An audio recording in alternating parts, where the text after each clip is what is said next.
नमस्कार मित्रों। आज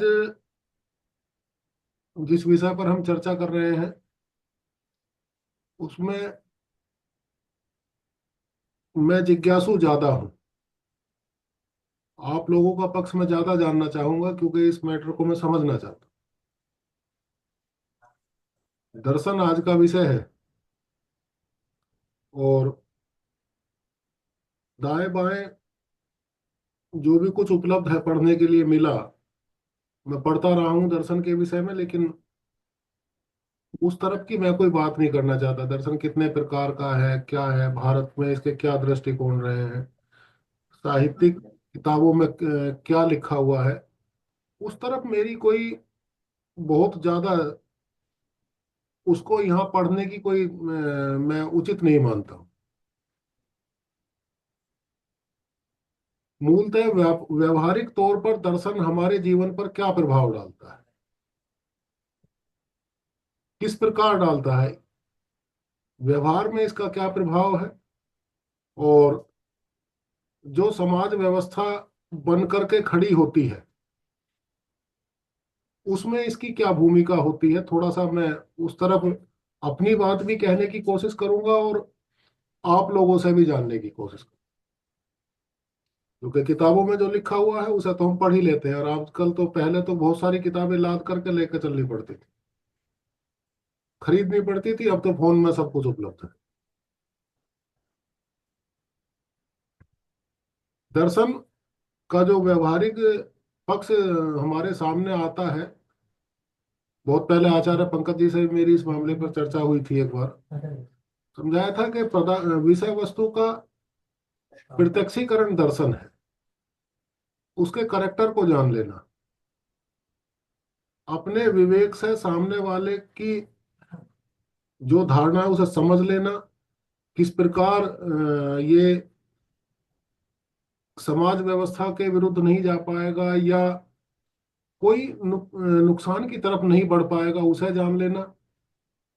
और या फिर ऐसी दशा, इस मामले को इस तरीके से जान लेना कि हम फला विषय वस्तु का क्या उपयोग कर सकते हैं। जैसे कि अभी ज्ञानेंद्रिय से इसमें अभी करीब 2 घंटे पहले मेरी बात हो रही थी, तो हम लोग एक चर्चा करते हुए एक बात पर पहुंचे। घर के बाहर, जैसे घर में यहाँ कार्यालय है, इसके ईंटें कुछ ला करके रखी गई, वो एक उपयोग है उनका दूसरा कोई मकान बनाने के लिए, उद्देश्य है उनका। उस पक्ष को हमने जाना है, समझा है, तब ये सामग्री चाहिए कि घर बनाने के लिए। उसी ईंट का अगर मैं कोई ऐसा इस्तेमाल कर दूं कि खड़ा हूं, गुस्से में आकर के, तैस में आकर के किसी पर फेंक दूं, तो उसका दुरुपयोग हो गया। दर्शन का पक्ष हमें ये सिखाता है कि सामने जो विषय वस्तु है उसका हम सदुपयोग किस प्रकार कर पाएंगे, और उसका दुरुपयोग की चेष्टा हमें वर्चस्व की तरफ ले जाती है, जो कि गलत धारणा है या गलत उसका तरीका है। मेरे ख्याल में दर्शन इस तरह का कोई दृष्टिकोण स्पष्ट करने की बात नहीं करेगा। एक बात आती है कि क्या जो पुराने लोग हैं जिन्होंने कई इस प्रकार के दर्शन विकसित किए हैं, ऋषि गौतम का है, महर्षि कपिल का है, तो कितने सारे पढ़ने के लिए मिलते हैं। वे दर्शन है या उसमें कोई और भी प्रकार से उसे कहा जा सकता है। मेरा ये समझना रहा है कि दर्शन एक गतिमान विषय वस्तु है। जिस व्यक्ति ने उस फिलॉसफी की या उस दर्शन का विकास किया है, उसके अ, पराभव के बाद या उसके समाप्ति के बाद वो विषय सिद्धांत के रूप में स्थापित हो जाता। दर्शन तभी तक वह विषय है जब तक उसमें बदलाव की कोई गुंजाइश रहती है। और बदलाव उसमें कौन कर सकता है? जिसने उसे सर्जित किया है। दर्शन का स्थापित रूप सिद्धांत मैं मानता हूं, ठीक या गलत होना वो दूसरी बात। अब अनुयायी किस प्रकार बनते हैं?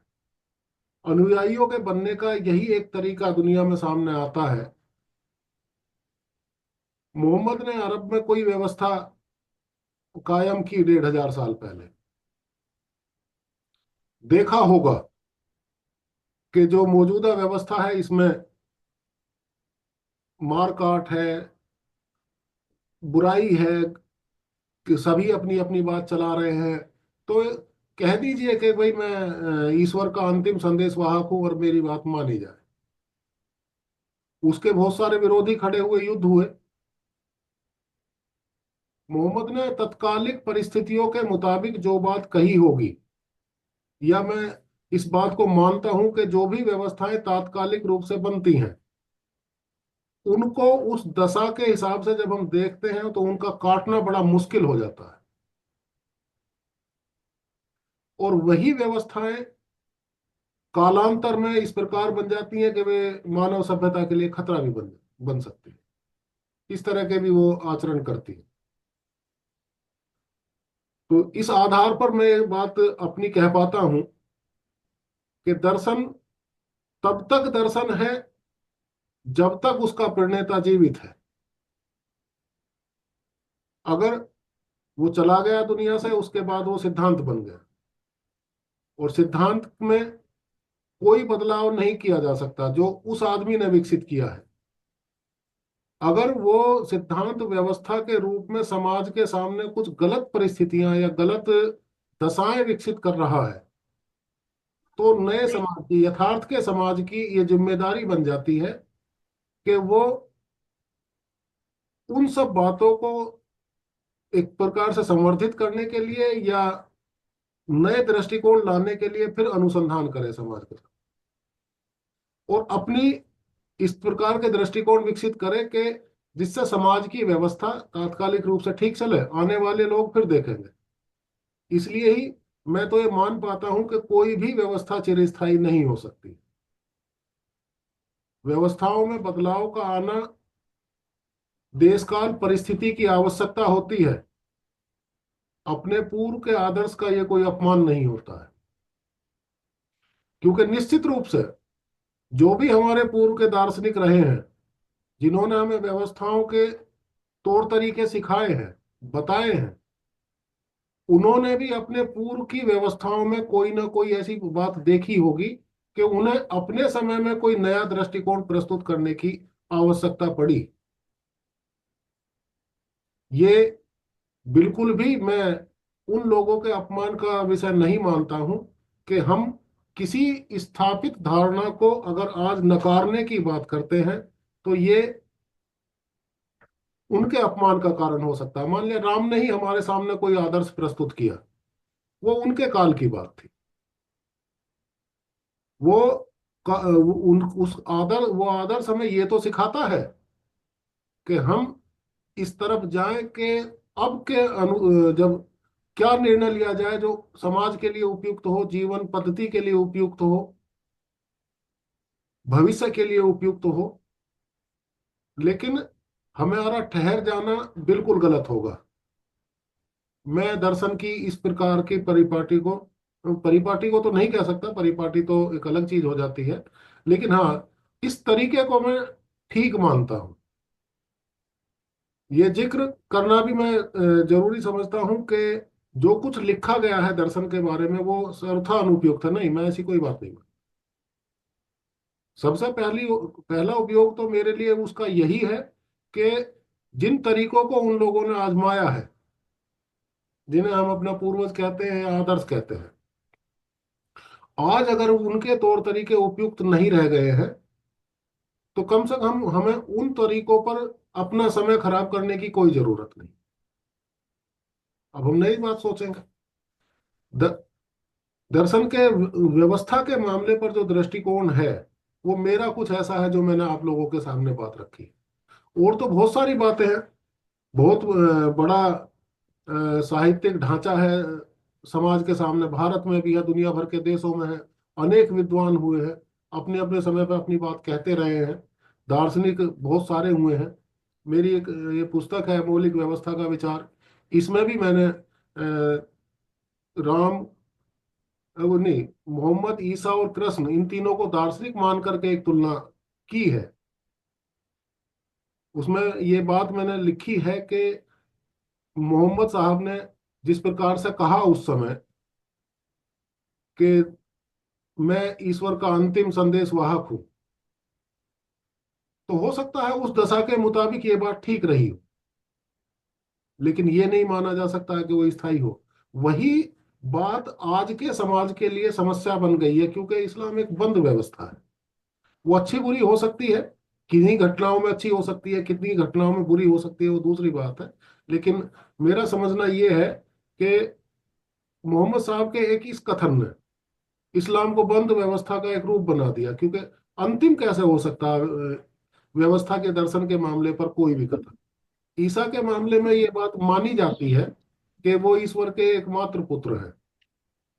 ये दर्शन के व्यवस्था के दर्शन का गला घोटने जैसा विषय है। इसे मैं ठीक नहीं मानता।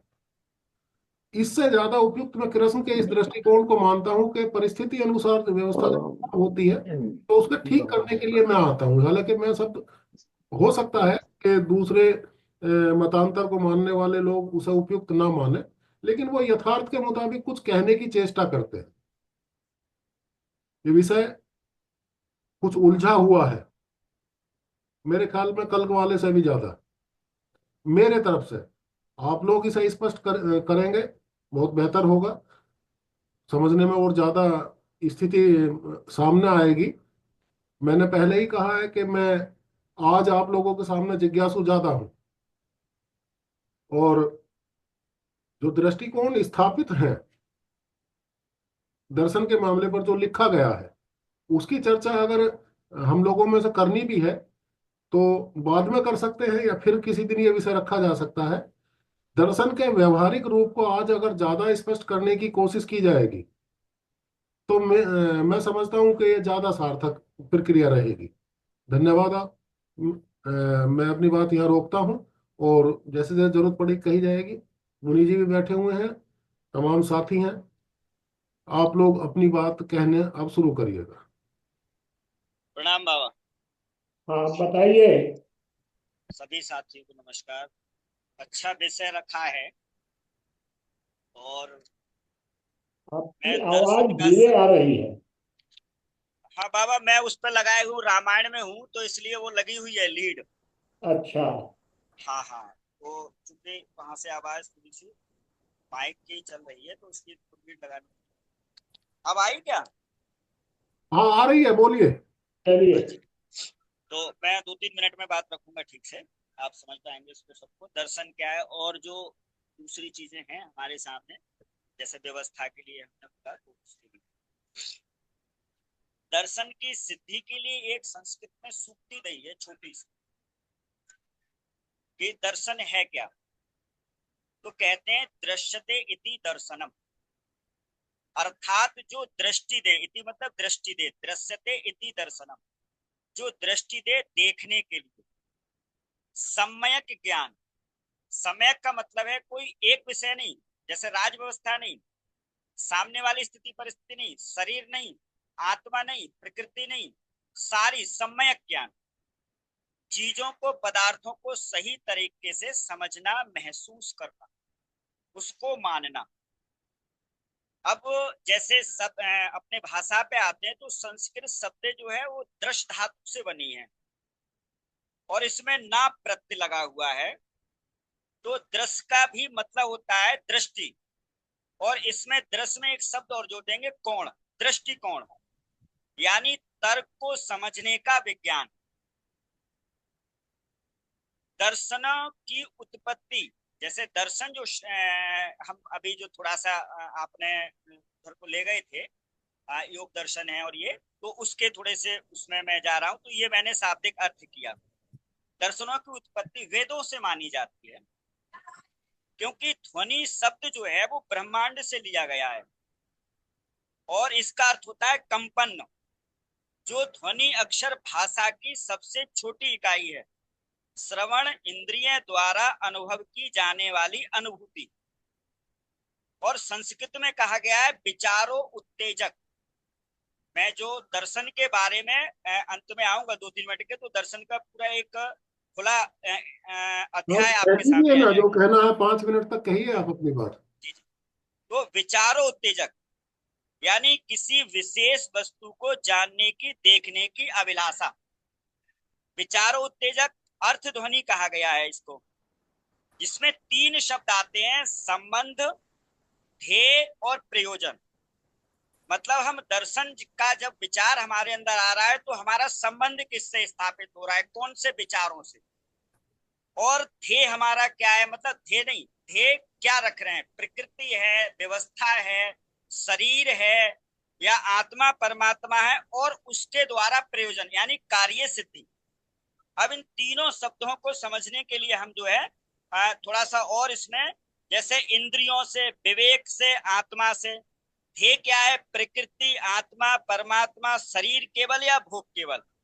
प्रयोजन किस लिए, यानी कार्य सिद्धि किसके लिए। तो इसमें एक छोटी सूक्ति और दी गई है, आत्मा ना प्रकाशते, जो प्रकाशित नहीं है। आत्मा ना प्रकाशते, जो प्रकाशित नहीं है, पर प्रकाशित है भी, आपको हमको दिख नहीं रहा है। जैसे एक गुरु है, तो एक गुरु ने दर्शन के विद्यार्थी के लिए जो है एक आम की गुठली दी और उसको समझाने के लिए कहा ये क्या है, तो उसने कहा कि गुठली है, कि इसको तोड़ो।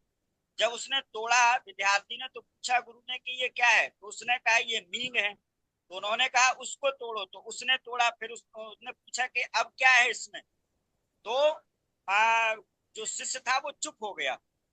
तो चुप हो गया, बोले आपको इसमें दिखाई नहीं दे रहा है क्या, वृक्ष, पर इसमें वृक्ष है बीज रूप में, जिसको दर्शन कहते हैं। एक प्रत्यक्ष होता है, एक अप्रत्यक्ष होता है। तो मैं दोनों की थोड़ी बात कर रहा हूं। तो इसमें वृक्ष दिखाई नहीं दे रहा है, परंतु है, आप उसका दर्शन नहीं कर पा रहे। आपने गुठली का दर्शन किया, आपने जो है मीन का दर्शन किया, परंतु उसके अंदर जो बीज था उसका दर्शन नहीं कर पाए। तो इसी में दृश्य माना, यहाँ पर सूक्ति दी, दृश्य माना यह सा दर्शनम। दृश्य माना, हमने दृश्य माना, या मानी यह, सा मानी वह, इसको या उसको या दोनों को। दृश्य माना यह सा दर्शनम, हमने किसको दर्शन माना है, इसके लिए या उसके लिए या दोनों के लिए। तो ये देखना प्रत्यक्ष दिखता है और अप्रत्यक्ष नहीं दिखता है, दोनों का ज्ञान कराना दर्शन है। जैसे योग दर्शन, ये भी थोड़ी सी बात आई थी, तो योग दर्शन 2 शब्दों से मिलकर बना है। और योग मानी जोड़, जोड़ कभी एक का नहीं हो सकता, 2 का ही होगा। अब वो चाहे किसी से लगा लीजिए। जैसे हम सुरक्षा और न्याय की पता बात करते हैं, जो हो दोनों सो जुड़ देखा जाते जाएगा हैं। वैसे। राजतंत्र की बात करते हैं, राज और तंत्र, लोकतंत्र, तो लोक और तंत्र दोनों जुड़ जाते हैं। इसी तरह से यथार्थ व्यवस्था यानी अब की व्यवस्था, तो 2 शब्द जुड़ रहे हैं, तब वो सम्यक दर्शन बढ़ रहा है, यानी 2 के जोड़ने पर। यदि कहीं एक जुड़ रही है तो उसको दर्शन नहीं कहा जा सकता। ये जो है स्थापित करना, यानी प्रयोजन, ध्येय और क्रिया सिद्धि अर्थात संबंध। तो इन तीनों का जो है, अब एक 10 सेकंड की बात और मैं रख रहा हूं। जैसे चारवाक को भी हमने दर्शन माना है, लेकिन उसको हमारे आस्तिकवाद में, जो हमारे न्यायिक दर्शन यानी जो ईश्वरवाद के दर्शन है, 6 दर्शनों में, उसने स्थान नहीं पाया। भोग के व्यक्तियों ने दर्शन पाया। मैं 2 सूक्ति उसकी संस्कृत की कर रहा हूं, क्यों नहीं माना। उन्होंने कहा है पित्वा पित्वा पुनः पित्वा यावत पतति भूतले उत्थाय च पुनः पित्वा पुनर्जन्म न विद्यते। यानी पित्वा पित्वा पुनः पित्वा, पियो पियो और पियो जब तक भूमि पर नहीं गिर जाओ। पित्वा पित्वा पुनः पित्वा यानी जब तक पियो, जब तक यावत पतत भूतले, जब तक भूमि पर नहीं गिर जाओ। उत्थाय च पुनः पित्वा, और फिर उठो, जैसे नशे में गिर गए और फिर नशा उतरा, उत्थाय फिर उठो, चा पुनः फिर पियो, पित्वा पुनर्जन्म न विद्यते। ये अगला जन्म जो है वो बेकार की बात है, इसको जो है पी करके जीवन जियो। इसकी अगली सूक्ति और 1 सेकंड की बात है, अगली सूक्ति और क्या कहती है, या बज्जीवेत सुखम जीवेत ऋणम कृत्वा घृतम पिबेत भस्मीभूतस्य देहस्य पुनरागमन।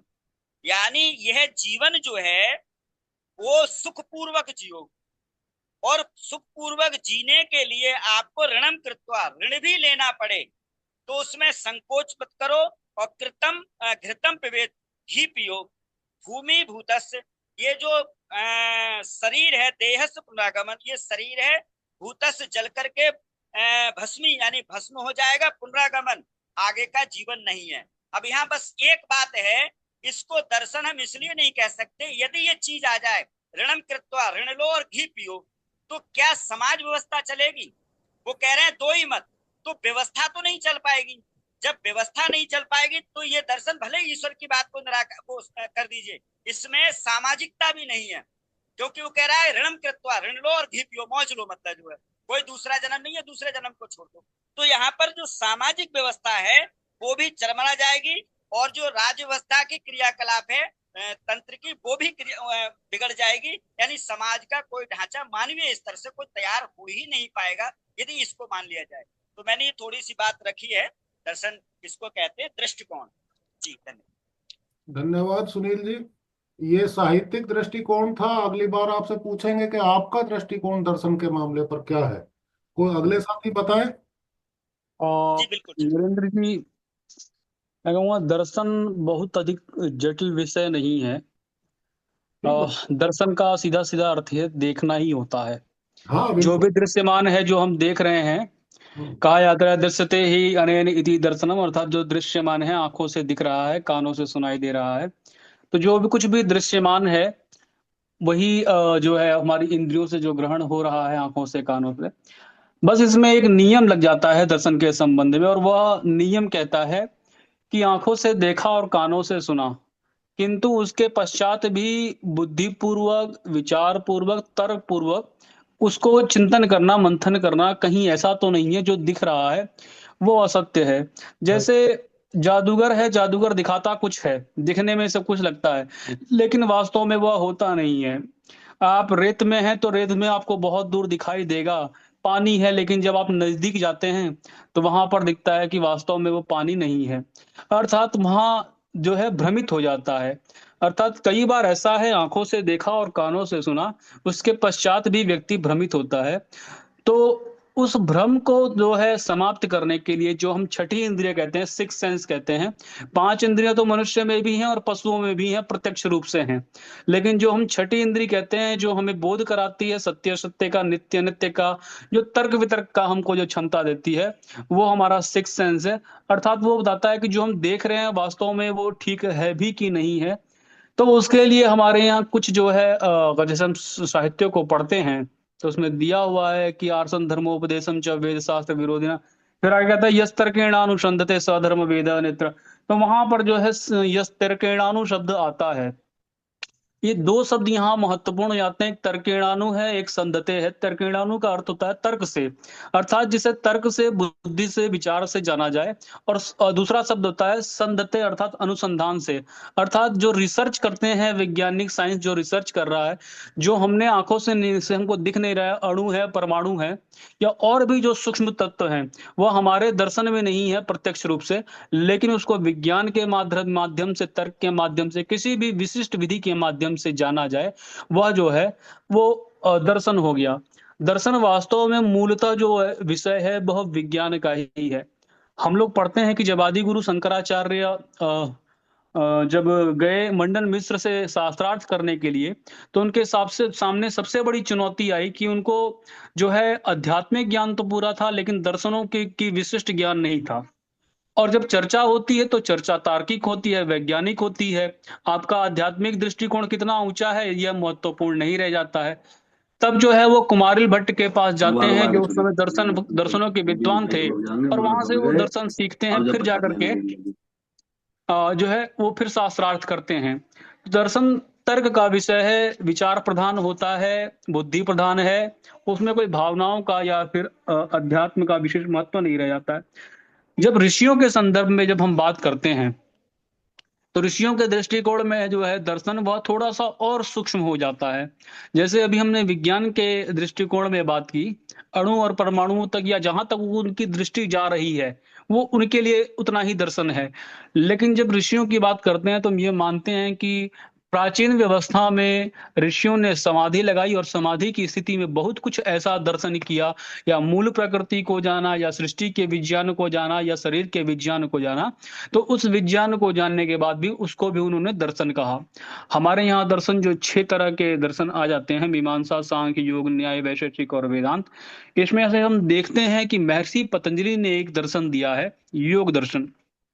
लेकिन कहा यह जाता है कि ऋषि पतंजलि ने भी शरीर का अध्ययन कहाँ से किया, उस समय कौन सी ऐसी तकनीकी रही होगी। तो ये कहा जाता है उस समय ऋषियों ने समाधि की अवस्था में शरीर के भीतर प्रवेश किया और शरीर के भीतर जा करके इस शरीर के विज्ञान को जाना, प्रकृति के विज्ञान को जाना, वो उसमें आए हुए विकारों को जाना और उसके माध्यम से कैसे निवारण करेंगे उसको जाना। हम ये तो नहीं कह सकते कि समाधि होती है या नहीं होती है, लेकिन हम एक बात स्पष्ट कहते हैं कि पतंजलि का योग सूत्र जो है हमारे पास पड़ा हुआ है, हमारे पास आयुर्वेद के ग्रंथ पड़े हुए हैं जो काफी कुछ हमें ये बताते हैं कि प्राचीन समय में भी जो है वह कुछ ना कुछ विज्ञान तो अवश्य था ही। उसकी विधा क्या रही होगी, कैसे रहा होगा, हम नहीं जानते हैं। वही दर्शन का जो प्रारूप है आज थोड़ा सा बदल गया है। तो जो ऋषियों की बात करें, महर्षियों की बात करें, उनकी उनकी दृष्टि कहाँ तक जाती है समाधि में, वो दर्शन अलग हो जाता है। मेरी और आपकी जो दृष्टि है वो कहाँ तक जा रही है, हमारे लिए वही दर्शन है। विज्ञान की दृष्टि जहाँ जहाँ तक जा रही है वही दर्शन है। लेकिन दर्शन का कुल मिला जुला करके अर्थ यही निकलता है, जो दृश्यमान है, जो दिख रहा है और दिखने के बाद भी जिस पर बुद्धिपूर्वक, विचार पूर्वक, तर्क पूर्वक, ज्ञान से जिसका निर्णय लिया जाए, वह दर्शनों की श्रेणी में आता है। अर्थात ये विज्ञान का विषय है, कोई आध्यात्मिक विषय नहीं है। जी धन्यवाद। चलिए और बताइए। बिल्कुल ठीक आप कह रहे हैं। और आध्यात्मिकता की कोई बात हम तरफ हम जा भी नहीं रहे हैं, क्योंकि हमारे लिए जो हम लोग यहाँ बात करते हैं वो व्यवस्थाओं की तरफ चला जाता है। ये ठीक है, कोई हाँ। उसकी गलत भी नहीं है। हाँ सब बिल्कुल तरह ठीक। के भाई, सब जिसके जिस तरह के अनुभव है वो उस तरह का बताएगा। बिल्कुल। ठीक है वो। और साथी कहिए बात। अ, सभी साथियों को नमस्कार। देखिए, एक्चुअली में ग्रेजुएशन में मेरा भी दर्शन था, फिलॉसफी था, और फिलॉसफी का मैं स्टूडेंट रहा। और जिस मामले में खास करके दो व्यक्ति से मैं अनुरोध करूंगा कि वापस वो मुझे बताएंगे कि क्या है। तो एक तो मुझे मोटा मोटी ये समझ में आया कि दर्शन शब्द जो है, जैसा नरेंद्र जी ने जो दर्शन की बात कर रहे हैं यहाँ पे, वो एक्चुअली में वो फिलॉसफी से आप कर रहे हैं या भारतीय परंपरा के अनुसार कर रहे हैं? जब जी बताइए। नहीं, आ, आप बात कहिए अपनी पूरी पहले। हाँ, तो ये है कि सबसे पहले डॉक्टर राधा कृष्णन ने आ, भारतीय दर्शन को, जो हमारा रिलीजन है जिसको हम धर्म कहते हैं, उस धर्म को उन्होंने 9 भाग में बांटा। 6 आस्तिक दर्शन और 3 नास्तिक नास्तिक दर्शन, जिनकी बात अभी हमारे आदरणीय ब्रजेश राय जी ने कहा है कि सांख्य, योग, न्याय, वैशेषिक, मीमांसा और वेदांत, ये 6 जो हुए वो आपके आस्तिक दर्शन है। और 3 नास्तिक दर्शन हुए, बौद्ध, जैन और चार्वाक। जो एक सूत्र अभी उन्होंने कहा कुछ देर पहले सुनील जी ने, कि आप जीवेत सुखम जीवेत त्रीनम कृत्वा घृतम पिबेत भस्मीभूतस्य देहस्य पुनरागमन कुतः कुतः। माना ये जाता है कि भारत के सबसे प्राचीन दर्शन जो है वो चार्वाक दर्शन है। ऐसा कहने के पीछे वजह ये है कि सारे दर्शनों में चार्वाक दर्शन के विरुद्ध में बातें कही गई हैं। तो इसका मतलब कि जिसके विरुद्ध में कही जा रही बातें वो पहले से स्थापित है। तो इस नाते माना जाता है कि वो दर्शन जो है सबसे पुराना दर्शन है। दो, बौद्ध और जैन, ये 2 दर्शन जो हैं उसमें ये कहा गया कि वेद निंदको नास्तिका, इस आधार पर ये दोनों तो है नास्तिक दर्शन है। लेकिन ये बौद्ध और जैन पुनर्जन्म को मानते हैं, इस आधार पे आस्तिक दर्शन है। ये तो एक पहलू हो गया। दूसरी बात यह है कि हम दर्शन से समझना क्या चाह रहे हैं। दर्शन को धर्म के अर्थ में लेते हैं या ज्ञान के अर्थ में लेते हैं। अगर हम धर्म से लेंगे तो ये 9 प्रकार है। पाश्चात्य दर्शन है, पूर्व का दर्शन है। पाश्चात्य दर्शन में डेकार्ट, कांट, ह्यूम ये सब आते हैं। उन सब चीजों को मुझे ये जान मतलब खास करके आपने मतलब आज का ये जो कोई कह रहे हैं कि ये विषय हल्का है, ये विषय हल्का नहीं है। ये वास्तव में हमें तो यही समझ में नहीं आ रहा है कि दर्शन तो कैसा दर्शन, किस किस लिए दर्शन और किस चीज के लिए दर्शन। ज्ञान के लिए दर्शन, हमारी व्यवस्था परिवर्तन के लिए दर्शन, या धर्म के लिए दर्शन। पहले तो मेरा कंफ्यूजन यही है। और बाकी जो अभी नरेंद्र जी जो मैं अभी तक दर्शन पढ़ा, वो मैंने यही दर्शन पढ़ा है कि एक लॉजिक है, बाकी 3 नास्तिक और 6 आस्तिक और पाश्चात्य दर्शन। अभी तक मैं दर्शन इसी रूप में जानता हूँ। मूलतः धर्म के संदर्भ में ही दर्शन मैं जानता हूँ। हो सकता है कि उसकी वैज्ञानिक व्याख्या हो, सामाजिक व्याख्या हो, लेकिन धर्म से ही जानता हूँ। इसके अलावा मेरे पास मतलब कोई इसके इसके लेकर के कोई अलग अनुभव नहीं है। मैंने अपनी बात समाप्त की। आपकी बात ठीक है राकेश जी। दरअसल में हम लोग यहाँ व्यवस्थाओं की बात ज्यादा करते हैं, और मैंने जो बात कही है वो मुख्य रूप से ये है कि जिस व्यक्ति ने दर्शन को प्रतिपादित किया है, उसके जाने के बाद वो सिद्धांत के रूप में परिवर्तित हो जाता है। चारवाक ने जो किया, सोचा, समझा, कहा, उसमें बदलाव की कोई गुंजाइश हम लोगों के पास, हम नहीं बदल सकते हैं उसे। वो वैसा ही रहेगा जैसा वो आदमी छोड़ करके चला गया। अगर हमें उसकी बात काटनी है तो हमें कोई नया दर्शन विकसित करना पड़ेगा। कोई बात हम तर्क की कसौटी पर उसे सिद्ध करेंगे। हम लोग यहाँ ज्यादा व्यवस्था की बात करते हैं, तो जो मेरा पक्ष है वो व्यवस्था को लेकर ही है। दर्शन के व्यवस्था पर प्रभाव ये मेरा ज्यादा है, इस तरफ झुका हुआ पलड़ा। इसी तरफ की बात मैंने शुरुआत की थी। बाकी तो जो अ, आपने भी, सुनील देव जी ने भी और ब्रजेश जी ने भी, जैसे कि दर्शन की जो प्रक्रिया रही है भारत में, और जिस प्रकार विभिन्न विद्वानों ने बातें कही हैं, वो तमाम बातें हैं ही। आप लोग भी बता रहे हैं और वो पढ़ने के लिए भी मिल ही जाती हैं। चलिए और बताइए। शायद से हेलो कुछ कहना चाहते हैं। बताइए। बाबा नमस्कार। जी नमस्कार पवन जी, बताइए। जी आप बताइए। बाबा, हम तो दर्शन को इस रूप में लेते हैं जो जीवन में हमारे प्रयोग हो। हम्म। हमारे मनुष्यों ने दर्शन के महत्व को समाज तक पहुंचाया। किस लिए? एक है साक्षात दर्शन, जिसका मोह हमें होता है। हम मोबाइल के माध्यम से सब लोगों से जुड़ते हैं, आवाज का दर्शन हो रहा है, इसका एक मोह बना रहता है। हमारे ब्लड से कोई रिलेटेड नहीं है, फिर भी सभी लोगों का हमारा एक पूरा परिवार बन गया है। यह दर्शन का महत्व है। जिनके दर्शन आप रोज करते रहेंगे, चाहे वो पत्थर की मूर्ति हो, चाहे वह इंसानी शरीर हो, चाहे वह प्रकृति हो, आप उसमें बंधते चले जाओ। तो साक्षात दर्शन हुआ, जिसे हमारे साधु जन करते हैं। उन्होंने अपने लिए मूर्त बनाया, निराकार से साकार रूप दिया। किस लिए दिया? जिससे हमारे गृहस्थ, हमारे सामाजिक लोग, हमारे समाज के लोग दर्शन की महत्ता को समझें। जो लोग मुक्ति नहीं पाते हैं, वह अपने पुत्रों को देखकर मुक्त हो जाते हैं कि हम अमर हैं। अपने नए नक्श को मरते हुए देखकर उन आभास उनका मिट जाता है कि हम ये दुनिया छोड़ जा रहे हैं, अपनी ये संपत्ति छोड़ जा रहे हैं। वो जब अपने पुत्रों को देखते हैं तो अपने नए नक्शों को देखकर उन्हें एक संतुष्टि रहती है कि मेरी द्वारा कमाई हुई सारी संपत्ति मुझे मिल रही है, ये मेरे पुत्रों को मिल रही, मेरे पुत्रों को मिल रही। वह अपने आप को समझ के दुनिया छोड़ते हैं, उन्हें तकलीफ कम होती। तो साधु जन जो हमारे करते हैं वो हमारे आम जन के जीवन को प्रभावित करते हैं, इसीलिए साधु जन करते हैं। अब रही बातों को समझने के लिए, ये दूसरा दर्शन है जो बुद्धि द्वारा समझा जाए।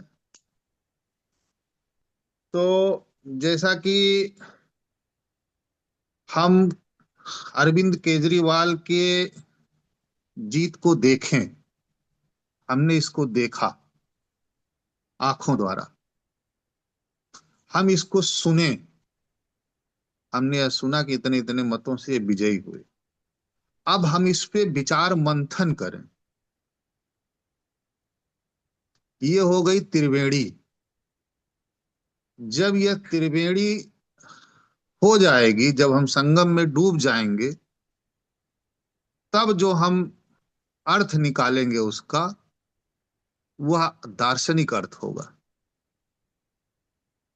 अगर हम सिर्फ देख लें और उसको सच मान लें, अगर हम किसी चीज को सिर्फ सुन लें और सच मान लें और उसे अपने विचारों में मंथन न करें, तो हम अधूरे रह जाएंगे। हमारे मनीषियों ने दर्शन के महत्व को जन जन तक इसीलिए पहुंचाया, क्योंकि समाज को सावधान रखना है कि दिखा के उनको कोई चीज सच न मनवा लिया जाए, उनको कुछ सुनाकर सच न मनवा लिया जाए। वो इस चीज को जानते रहें कि देखना ही सच नहीं है, सुनना ही सच नहीं है।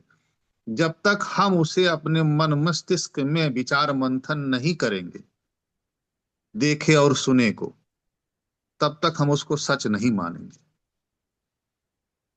तो इस त्रिवेणी में उतरना पड़ेगा, मंथन करना पड़ेगा, दर्शन को समझना पड़ेगा उसके, फिर हम उसको सच मानेंगे। तो दर्शन की यह उपयोगिता हमारे जीवन में है, जो सभी लोग कुछ ना कुछ करते रहते हैं, क्योंकि हम भारतीय तो सभी विद्वान है ही हैं, हम मनीषियों की संतानें हैं। धन्यवाद बाबा जी। धन्यवाद भैया। नरेंद्र जी, मैं भी कुछ कहना चाह रहा। हाँ, बताइए। ठीक है। हाँ, अभी पवन जय ने अपनी विचारधारा प्रकट करी और मतलब सही ढंग से समझाया। तो दर्शन दर्शन मतलब किसी चीज को देखना, किसी चीज के दर्शन करना।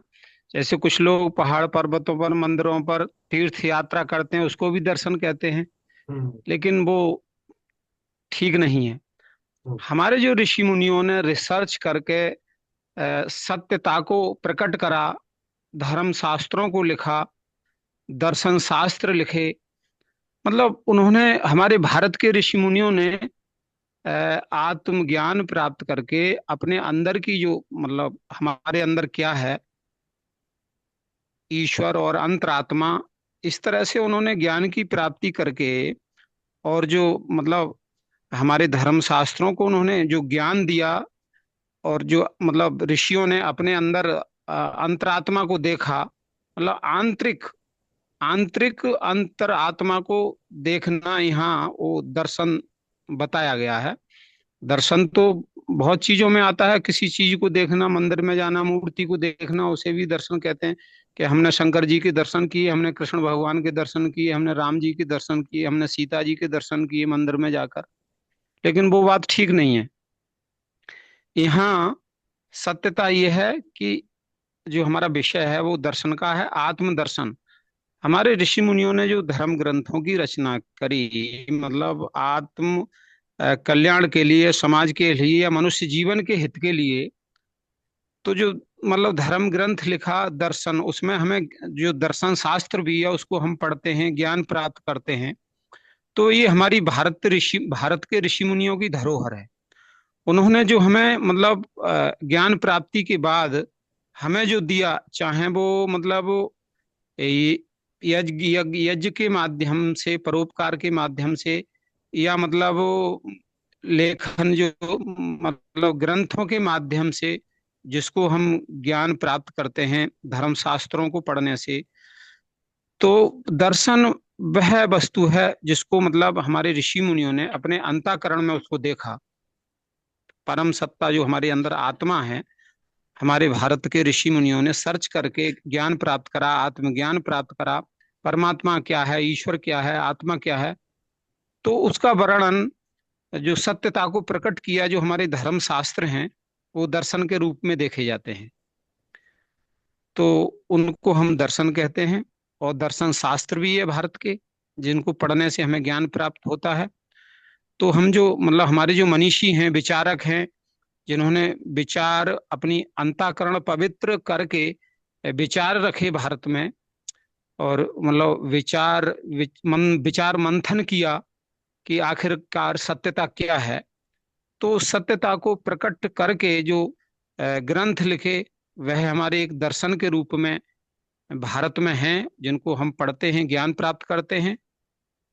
तो ये हमारी दर्शन की रूपरेखा है, दर्शनों की। बस इतना ही कहूंगा। धन्यवाद। और साथी कहिए। और बताइए। सभी को प्रणाम बाबा। हाँ बताइए। बाबा मेरे विचार से जहाँ तक मैंने दर्शन के बारे में सोचा है, हम तीन तरीके से देखते हैं। तीन दृष्टिकोण हैं इसके: लौकिक, अलौकिक और पारलौकिक।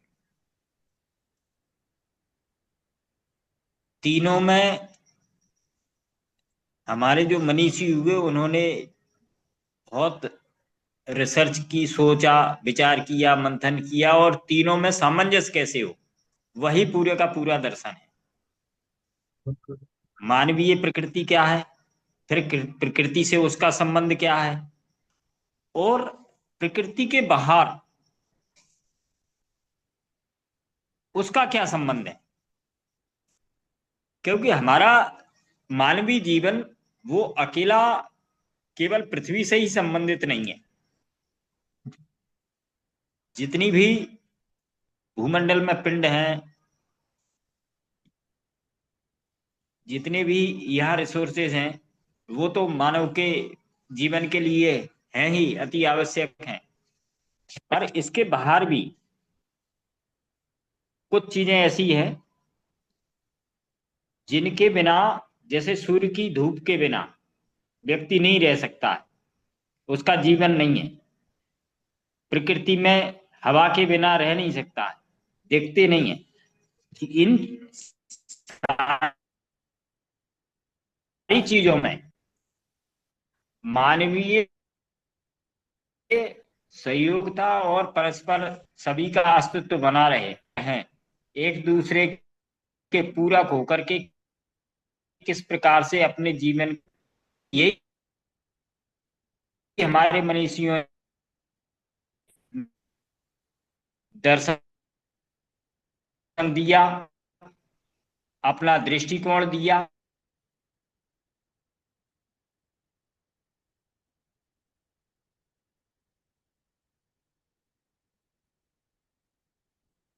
सब बंद हो गया।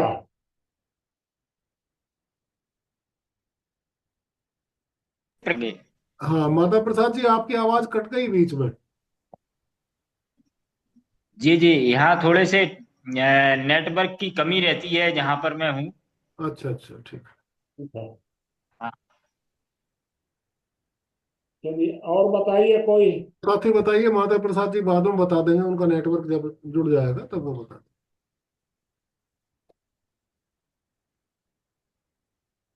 कोई बात श्रीकांत जी को कहना हो, या ज्ञानेंद्र जी अभी कुछ नहीं बोले हैं।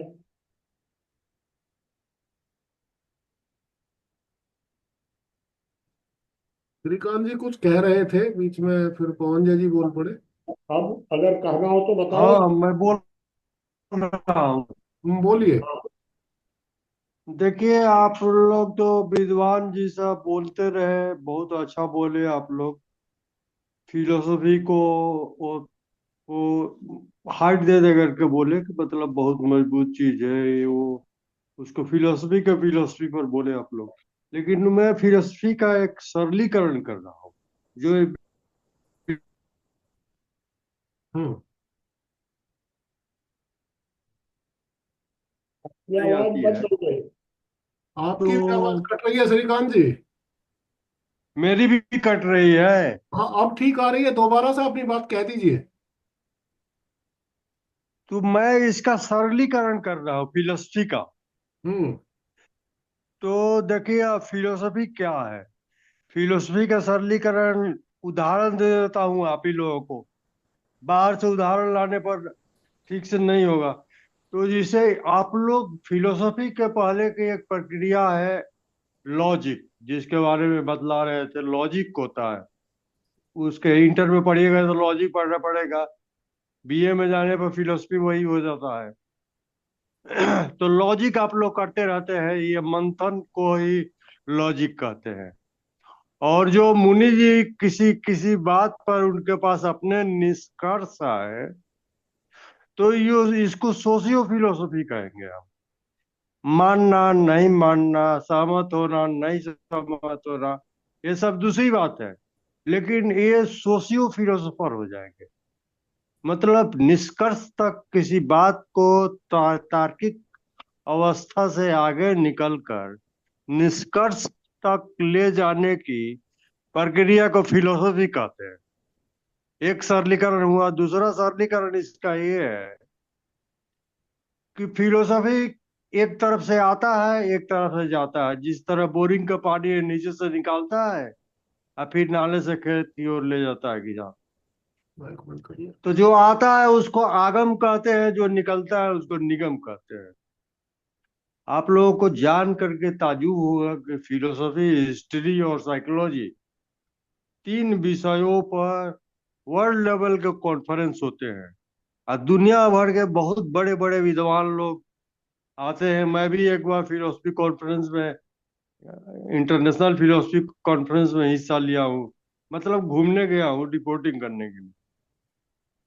तो ये आगम होता है। अब जिसे आगम, जिसे मुनि जी के पास कोई फिलोसफी कहीं ना कहीं से आई होगी। अब उनका कबीर कहते हैं कि मैं अपने जान गया। मुनि जी भी कहते हैं कि मैं अपने जान गया।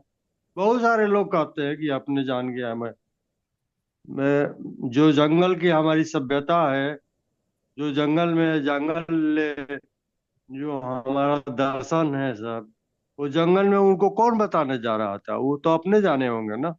अपने प्रयास से, अपने गुरुकुल उन लोगों का होता था, वहां बास किए होंगे, परिणति तक, निष्कर्ष तक पहुंचे होंगे, और वो फिलोसफी बना होगा। अब फिलोसफी जब निकलता है उसको निगम कहते हैं।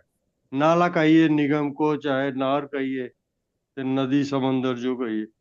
तो वहां से निकलता है, तो वहां से निकलता है। तो अब किसी भाई साहब ने इसको चार पांच भागों में बांटा है भी। सोशियो फिलोसफी है, साइकोलॉजिकल फिलोसफी है। जिस तरफ जाइएगा, धार्मिक फिलोसफी की बात कर रहे थे, साहित्यिक फिलोसफी की बात कर रहे थे। तो फिलोसफी बहुत किस्म का है भी। तो उस किस्म से उसका डिस्कस होता है।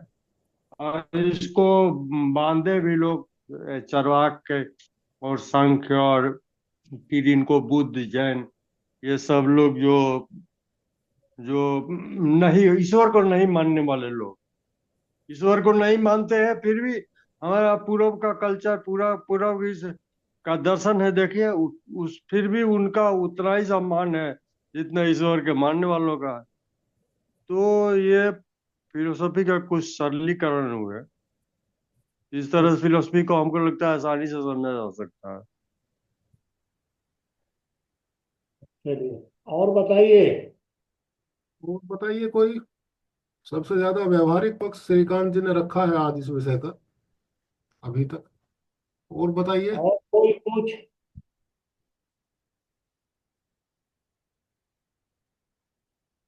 चलिए, तब तक मैं थोड़ा सा रख दूं आपके सामने। देखिए, मेरे एक मित्र थे गोपालगंज के। उनका नाम था महेश भाई। कोई बहुत बड़े विद्वान वगैरह नहीं थे, हम लोगों के साथ मिलते जुलते ही थे।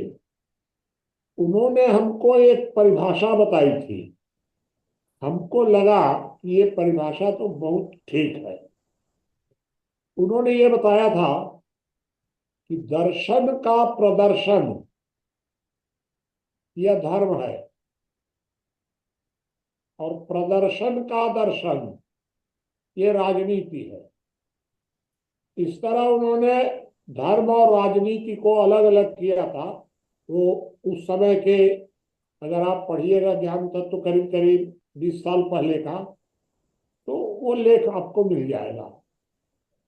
तो दर्शन का प्रदर्शन धर्म है, प्रदर्शन का दर्शन राजनीति है। अब एक बात ये आती है कि जो अभी बात हुई कि दर्शन में सिद्धांत है, बिल्कुल सही बात है। दर्शन में जो भी है वो सब करीब करीब सिद्धांत है, क्योंकि तर्क पर आधारित है सब।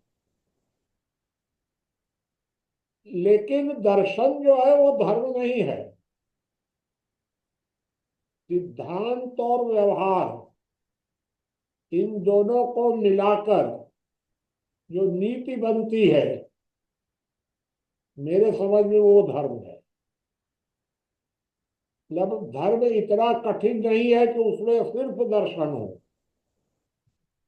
और धर्म इतना इतना माने बिलो स्टैंडर्ड भी नहीं है कि उसमें सिद्धांत हो ही ना।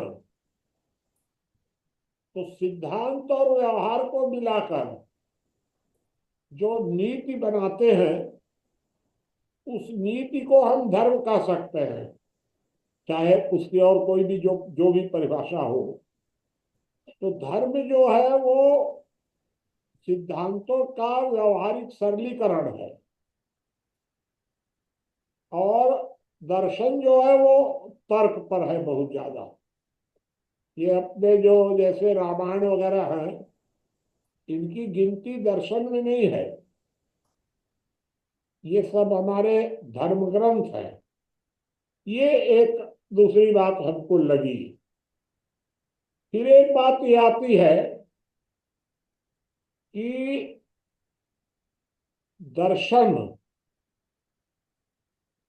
ये दर्शन अब नए दर्शन बन सकते हैं कि प्रतिबंधित है, ये एक प्रश्न खड़ा होता है। तो मेरे विचार से हम लोग न तो कुरान वाले हैं, न हम लोग बाइबिल वाले हैं। इसका मतलब यह है कि हमारा धर्म ग्रंथ अंतिम वाक्य नहीं है।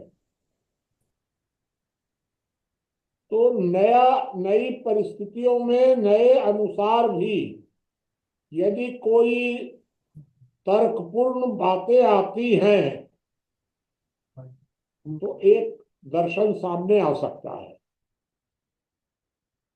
अब दिक्कत ये आ रही है कि अगर कोई ऐसी बात ही नहीं आ रही है तो कोई प्रश्न ही नहीं है, क्योंकि सारे दर्शन एक ही बार में लिखे गए होंगे ऐसा तो संभव नहीं है कि एक दिन वो आ गया, मोहम्मद साहब को समाचार आ गया, लिख दिया गया। सच बात यह है कि दर्शन समय समय पर लिखे गए।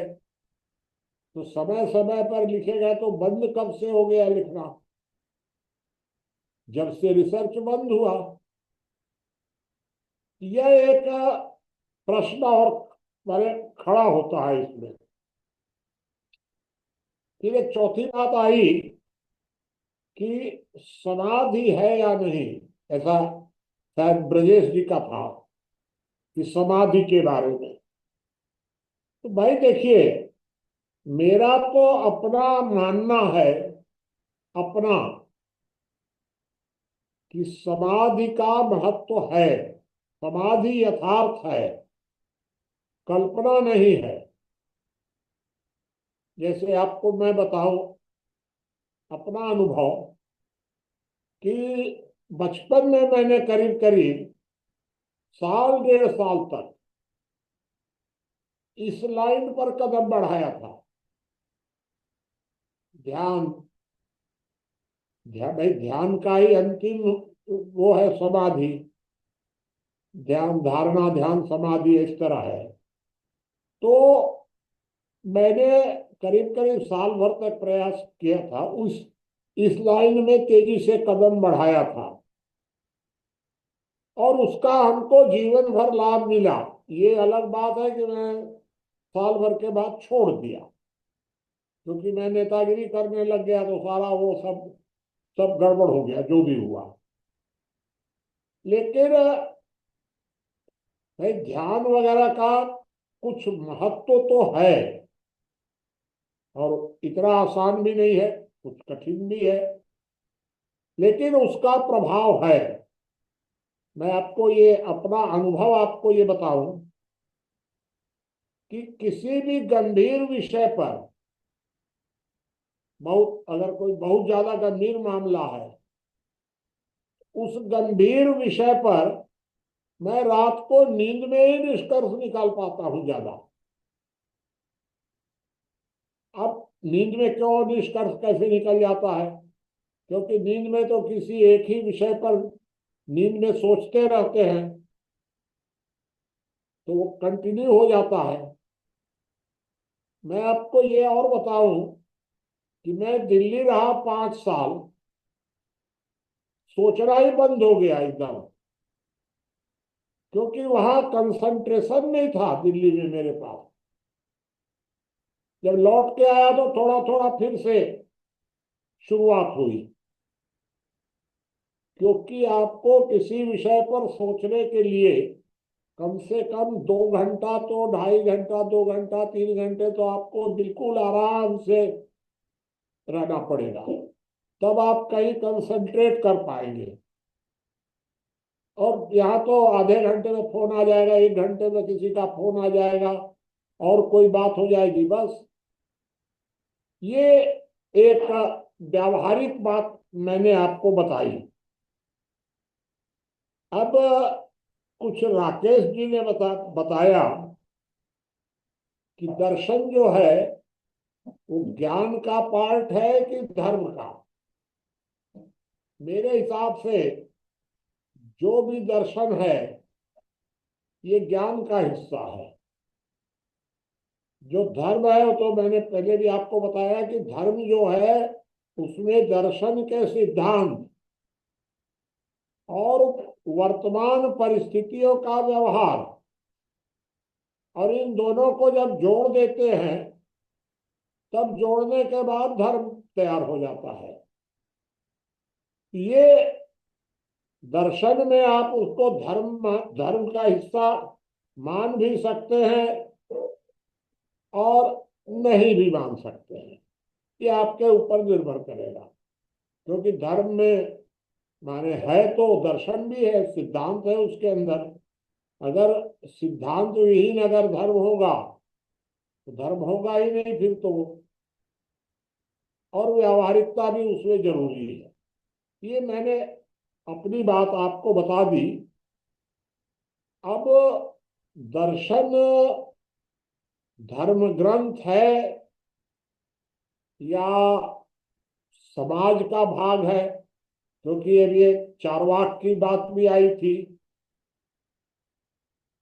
तो अब चारवाक के दर्शन को समाज ने, राकेश जी ने बताया कि समाज ने नास्तिक दर्शन को इस दर्शन अपने 6 दर्शनों में शामिल नहीं किया, लेकिन कुछ लोगों ने शामिल किया भी होगा, तभी 9 की गिनती होती है। कुछ लोगों ने शामिल किया होगा, कुछ ने नहीं किया होगा, सबकी अपनी अपनी स्वतंत्रता है भाई। इसलिए ये दर्शन जो है, ये दर्शन बहुत गूढ़ विषय है, और मुझे तो आश्चर्य है कि दर्शन जैसे विषय पर अपने सारे लोग अपने अपने अनुभव के आधार पर इतना बोल सके, हमको नहीं लगता था। लेकिन जो बात हुई है वो तो अरे टू दी पॉइंट ही हुई है करीब करीब। ये मैं आपको थोड़ा सा बताया। अब आगे आप और बताइए और पूछिएगा या बताइएगा, तो बताइए विपुल जी। हमारा इस मामले में ये कहना है कि जो दर्शन है उसके दो पक्ष हैं। पहला सैद्धांतिक और दूसरा व्यवहारिक। जो सैद्धांतिक पक्ष है वो किताबी है, पुस्तकीय है। जैसे कि हमारे यहाँ आस्तिक दर्शन है, नास्तिक दर्शन है। आस्तिक में सांख्य, योग, वेदांत आदि हैं, और नास्तिक में चार्वाक, आजीवक और अजनाना है। ये तो हुआ सैद्धांतिक पक्ष। अब हम बात करते हैं व्यवहारिक पक्ष की, जो हमारा मेन उद्देश्य है विचार करना। जो व्यवहारिक पक्ष है दर्शन का, वो ये है कि ये दृष्टिकोण प्रदान करता है। किसी भी विशेष वस्तु को देखने का जो हमारा नजरिया है, जो हमारा तरीका है, उससे हम दर्शन कहते हैं। जैसे उदाहरण लीजिए, जिस काल में चार्वाक ने बोला कि खाओ पियो मौज करो, कर्ज लेकर घी पियो, तो ये उसका दर्शन था। उसने कहा कि ईश्वर ऐसी कोई चीज नहीं है, जन्म मृत्यु का कोई बंधन नहीं है, एक ही जन्म है। लेकिन उसी काल में ऋषि गौतम हुए, कपिल हुए, पतंजलि हुए, जिन्होंने अलग व्याख्या की जीवन की। तो दर्शन का मतलब यही है, दृष्टिकोण। हम किस दृष्टिकोण से हम किसी चीज को देखते हैं, और हर व्यक्ति का अपना अलग दृष्टिकोण होता है जीवन को देखने का, किसी भी वस्तु विशेष के प्रति। अब हम जो वर्तमान समय में अगर हम देखें कि दर्शन को हम कैसे उपयोग में लाएं। दर्शन सबका अलग अलग है, लेकिन हमें ये देखना पड़ेगा कि किस दर्शन के सहारे, किस दर्शन से वर्तमान समय में हम उन्नति कर सकते हैं, हम आगे बढ़ सकते हैं, समाज में समरसता आ सकती है। कौन सा दर्शन समावेशी होगा। तो मेरा मानना है कि आज की जो व्यवस्था है, हमें ऐसे दर्शन की ओर ले जाएगी जो समावेशी हो, जो आज जो तकनीकी ज्ञान है, जो तकनीकी उन्नति है, उसके साथ तालमेल बैठाकर हम जीवन में आगे बढ़ें। तो मेरा यही मानना है कि जो दर्शन है वर्तमान समय में व्यवहारिक दृष्टि से ऐसा हो जो हमारे समाज के अनुसार हो, जो व्यवहारिक हो, और जिससे हम आगे बढ़ सके, समाज में शांति और सुव्यवस्था आ सके। धन्यवाद। धन्यवाद जी। आप और विषय की बताइए। तरफ बढ़े, और जो मैं कहना चाहता था उसे एक्सप्लेन हुआ, वो मैं आपका धन्यवाद करता हूँ। अगले साथी कहें जो बात अपनी कहनी है। देखिए, मैं एक बात कहना चाह रहा हूँ कि बताइए। थोड़ा सा आगमन और निगमन तर्क शास्त्र जो है वो दर्शन नहीं, दर्शन का भी नहीं भाग कहेंगे, बल्कि हम उसको तर्क शास्त्र का कहते हैं। उसका एक उदाहरण से मैं समझा दूं कि आगमन कई छोटे चीजों को मिला करके एक बड़ी चीज की स्थापना की जाती है, और निगमन बड़ी चीजों से छोटी चीजें निकाली जाती है। फॉर एग्जाम्पल, राम राम मरणशील है, मोहन मरणशील है, राम मनुष्य है, इसीलिए सभी मनुष्य मरणशील हैं। ये जो हुआ ये आगमन हो गया, छोटी छोटे एक एक पर्सन को लिया। निगमन जो है कि सभी मनुष्य मरणशील हैं, राम एक मनुष्य है, इसलिए राम मरणशील है, ये निगमन हो गया। तो हमारा दर्शन का हमारे के यहाँ एक ये भी है सिद्धांत कि देखिए, उसको दर्शन का मतलब ये होता है कि आप किसी चीज को उलझाइए मत, देख लीजिए, समझ लीजिए, जान लीजिए सरल चीजों में। जैसे कोई सिद्धांत व्यक्ति अगर स्थापित करता है तो वो इसलिए नहीं करता है कि इसको कम से कम लोग जाने समझे, वो सिद्धांत को क्रियान्वित करके ये स्थापित करना चाहता है बात को कि उसको कम, हमारी बात को ज्यादा से ज्यादा लोग समझ जाएं, सीख जाएं। तो ये भी थोड़ा ध्यान रखना है कि दर्शन की जरूरत क्यों। जो हमारे मित्र विपुल जी ने कहा कि हमें वर्तमान समय में देखना होगा, और नरेंद्र जी भी यही शायद आग्रह कर रहे हैं कि हमें दर्शन की जरूरत क्या है, क्यों है, किस लिए है। मैंने अपनी बात समाप्त की। ठीक है राकेश। और बताइए। आवाज आ रही बाबा? हाँ, आवाज आ रही है। हाँ, आपकी आवाज आ रही है। हाँ बाबा, मैं यही कहना चाह रहा था कि मेरी दृष्टि में कि ये 3 प्रकार से हम इसको संबंध कर सकते हैं। एक तो मानव, दूसरा प्रकृति, और तीसरा अंतरिक्ष। तो दर्शन में सामंजस्य की बात। मानव, चूंकि मानव सभ्यता विकसित हुई तो इसके लिए क्या क्या चीजें जरूरी थी और कैसे इसका ये अपनी उत्कृष्टता को प्राप्त हो सकता है, तो उसमें मानव के व्यवहार, उसके साथ प्रकृति पर निर्भरता और प्रकृति से उसका व्यवहार, तीसरी अंतरिक्ष, वही संबंध कहीं ना कहीं हम जिसको देख नहीं पाते हैं, पारलौकिक कहते हैं। तो अलौकिक, लौकिक और पारलौकिक, तीनों चीजों में सामंजस्य किस प्रकार से बैठे कि मानव उत्कृष्टता को प्राप्त कर सके, यही दर्शन में समझाया गया है। भिन्न भिन्न लोगों के, हमारे विद्वानों के दृष्टिकोण हैं कि मानवीय सभ्यता उत्कृष्टता को कैसे प्राप्त हो। ये मेरी बात थी बाबा। ठीक है। और बताइए, कोई ज्ञानेंद्र जी को कुछ नहीं बोलना है क्या? मुनि जी, ज्ञानेंद्र जी अभी 1 मिनट में आने, जरा बाथरूम गए हैं। अच्छा। और बताइए कोई। जी आवाज आ रही है बाबा क्या? आवाज आ रही है। हाँ जी, देखिए अभी जो मैंने शुरू में कहा वही दृश्यते इति दर्शनम, यानी जो हम देख रहे हैं वही दर्शन है, या दृश्य माना यह सा दर्शनम, यह और वह दर्शन है। जैसे आपने जो बात कही निद्रा अवस्था में, ये बिल्कुल सही बात है, निष्कर्ष।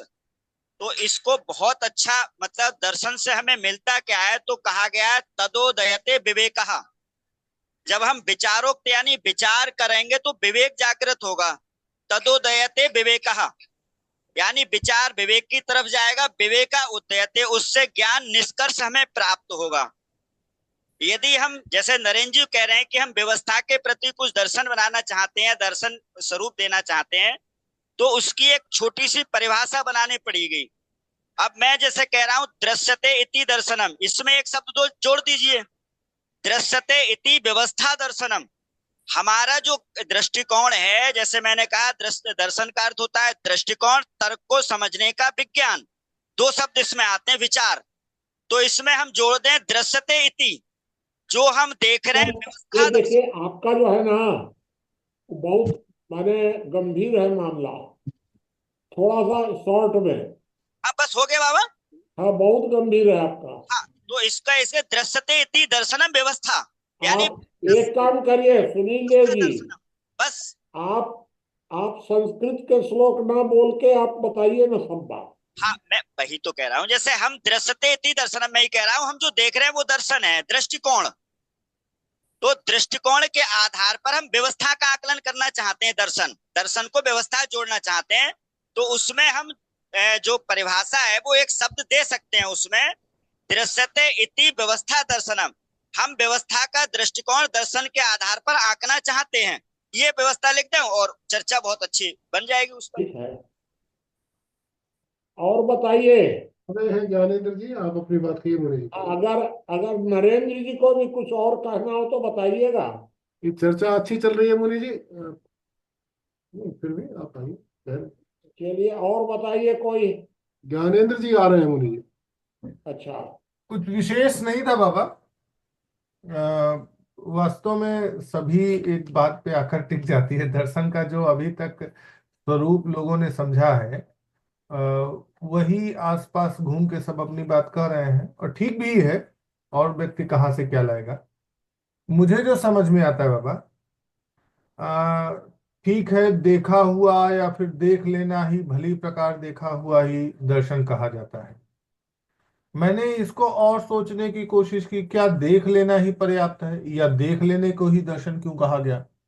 और दर्शन कुछ ही, या मान के चलिए बड़े शोध के बाद निकल पाता है, या यह कह लीजिए जो परिपक्व सिद्धांत होता है, या यह कह लीजिए कि जो एक व्यवस्था का क्रम ऐसा बन जाए जिस पर आधारित होकर सभी तरह के तर्कों का उत्तर दिया जा सके, यानी तार्किक आधार मिल जाए वैज्ञानिक दृष्टिकोण।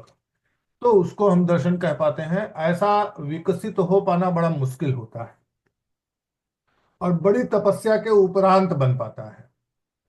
तो मुझे एक चीज समझ में आई कि विद्वानों ने अगर दर्शने नीति दर्शनम कहा कि देखना ही दर्शन है, तो उसके पीछे यह भाव जरूर रहा होगा कि सुनी सुनाई कहानियों के आधार पर हम निर्णय ना लें, दंत कथाओं के आधार पर हम निर्णय ना लें। हम कोई निष्कर्ष निकालने के लिए या सिद्धांतों का प्रतिपादन करने के लिए या किसी व्यवस्था को यथार्थ के अनुरूप बताने के लिए उसको अच्छी तरह से देखें, और जो देखा है उसको हम एक क्रमबद्ध वैज्ञानिक तरीके से सामने रख पाए, तभी दर्शन का स्वरूप बन पाता है।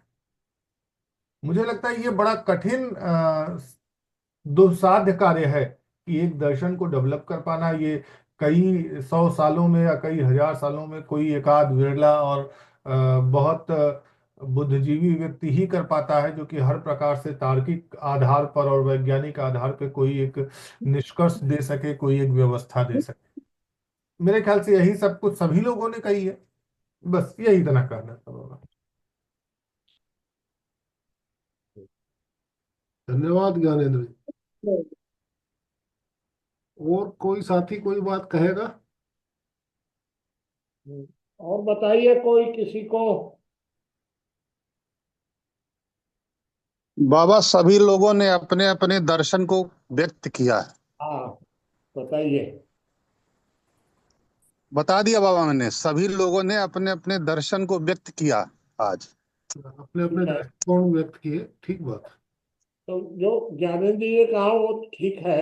वो भी दर्शन माने सिर्फ नेत्र से नहीं, बुद्धि से भी। भली प्रकार देखा हुआ। भली हाँ।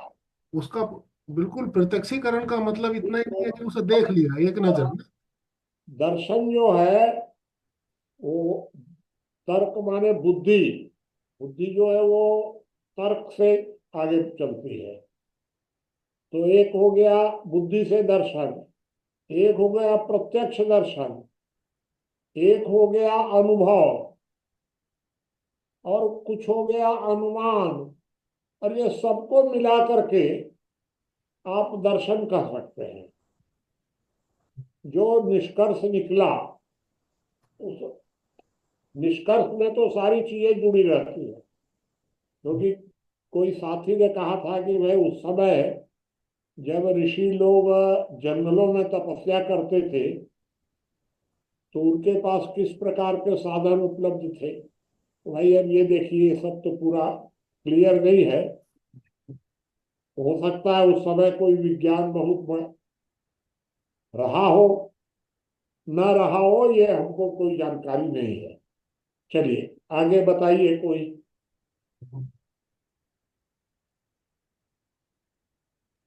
कोई हमें बोलना चाहे, कोई पूछना चाहे तो बताइएगा। हमें एक बात कहनी है। हाँ। जैसे दर्शन को हम समझते हैं इस तरह से, जैसे कोई व्यक्ति समाधि की बात करता है तो वो सिद्धांत है या वो एक डिस्क्रिप्शन है, वर्णन है। लेकिन कोई व्यक्ति समाधि में जाकर और जो जो वो अनुभव करता है वो है, वो दर्शन है।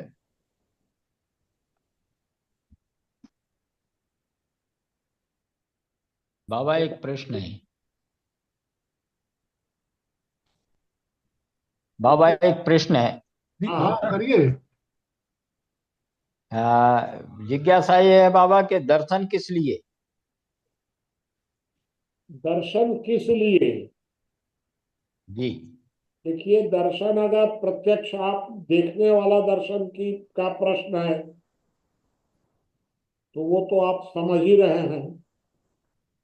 लेकिन जो दर्शन शास्त्र हैं जी वो दर्शन हमेशा तर्क के लिए है। मतलब आपको सैद्धांतिक सहायता करने के लिए है, चिंतन। देखिए, होता क्या है कि सबसे पहले कोई विचार आता है। जी जब विचार आता है तो उसके बाद मंथन शुरू होता है। जी विचार मंथन, तो सबसे पहले आता है विचार, उसके बाद होता है मंथन। मंथन के जी बाद निकलता है निष्कर्ष। जी जो निष्कर्ष निकलता है उसको हम दर्शन मान सकते हैं। अब जो तो निष्कर्ष, निष्कर्ष क्या उपयोग क्या है? उसका वही तो उपयोग प्रश्न क्या है। है, ये जी उपयोग बाबा। सबका अलग अलग है। बाबा इसको एक शब्द में तो कह सकते हर व्यक्ति का जो उपयोग अलग अलग है ना भाई। धर्म जो है, धर्म में भी दर्शन तो मिक्स है। अब देखिए, जैसे दो तरह के आदमी हैं। एक आदमी ऐसा है कि जो मक्खन पचा सकता है, मक्खन और घी, उसके लिए मक्खन और घी उपयोगी है। एक आदमी मट्ठाई पचा सकता है, घी खाएगा तो मरेगा, उसके लिए मट्ठा उपयोगी है। इसका मतलब यह नहीं है कि घी का कोई उपयोग नहीं है। तो दर्शन जो है उसको आप तत्व कह सकते हैं, घी कह सकते हैं, मक्खन कह सकते हैं, और जो धर्म ग्रंथ हैं हमारे, इनको आप मट्ठा कह सकते हैं। जैसा भी आप कहना चाहें। बाबा इस सवाल पे मैं कुछ कहना चाहूंगा। हाँ, बताइए। बाबा साक्षात दर्शन अंतिम सत्य, जो आपने देखा वह अंतिम सत्य को बदल नहीं सकता। अगर वह बदलेगा तो अपने रूप को खो देगा। और जो दर्शन है वह क्रमशः सत्य है। हर इंसान का, हर दिमाग का अलग अलग दर्शन हो सकता है, इसलिए वह क्रमशः सत्य है। जी दर्शन जी क्यों? दर्शन इसलिए जरूरी है, किसी भी चीज को जो हमने देखा, जो हमने सुना, जो हमने समझा, उसका जो हमने निष्कर्ष दिया, यह एक आदत है समाज में डालने का। जो हिंदुत्व की सबसे बड़ी चीज है, जो हिंदुत्व की सबसे बड़ी विशेषता है, वह दर्शन से ही आती है। कि समाज जो है इन तीनों त्रिवेणी को एक करता है। जो समझ डेवलप करता है वह उसको दार्शनिक बना देता है। ठीक है, धन्यवाद बाबा। बताइए। और आज वैद्यराज जी को कुछ नहीं कहना, पूछना है?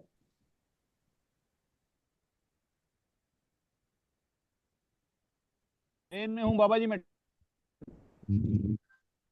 बताइए वैद्यराज जी। मैं ट्रेन में हूँ, आवाज कट रही है, आ रही है, जा रही है किसी समय। क्या तो आप जा रहे हैं सुन रहा वृंदावन? हूँ। 。 ठीक है। 。 。 ठीक है। 。 ठीक है। 。 ठीक है। 。 ठीक है। 。 ठीक है। 。 ठीक है। 。 ठीक है। 。 ठीक है। 。 ठीक है। 。 ठीक है। 。 ठीक है। 。 ठीक है। 。 ठीक है। 。 ठीक है। 。 ठीक है। 。 ठीक है। 。 ठीक है। ठीक है। लेकिन ये भी आश्चर्य है कि आप ट्रेन में भी जुड़े हुए हैं, पूरी चिंता कर रहे हैं, ये भी बहुत बड़ी बात है।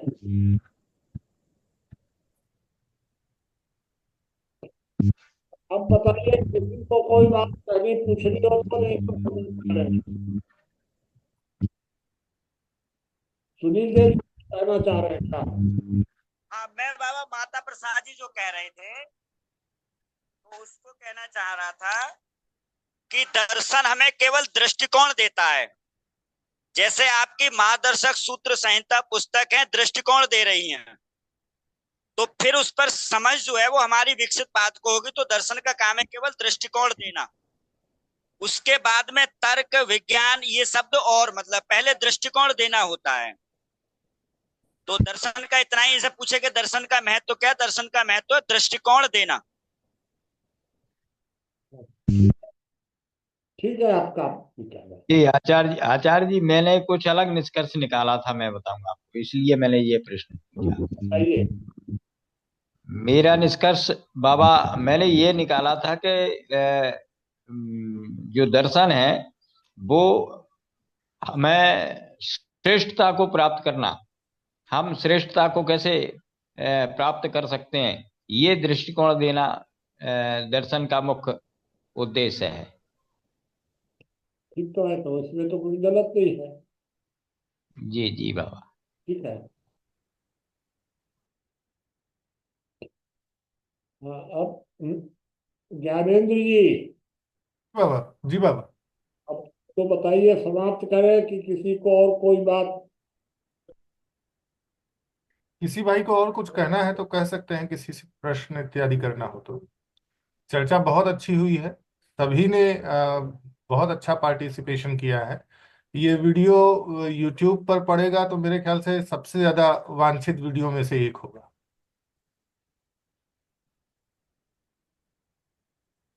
बाबा मेरे ख्याल से समाप्त किया जाए, सबकी बात हो गई है। चर्चा ठीक। यूट्यूब में ना इसकी कैटेगरी चेंज कर दीजिएगा।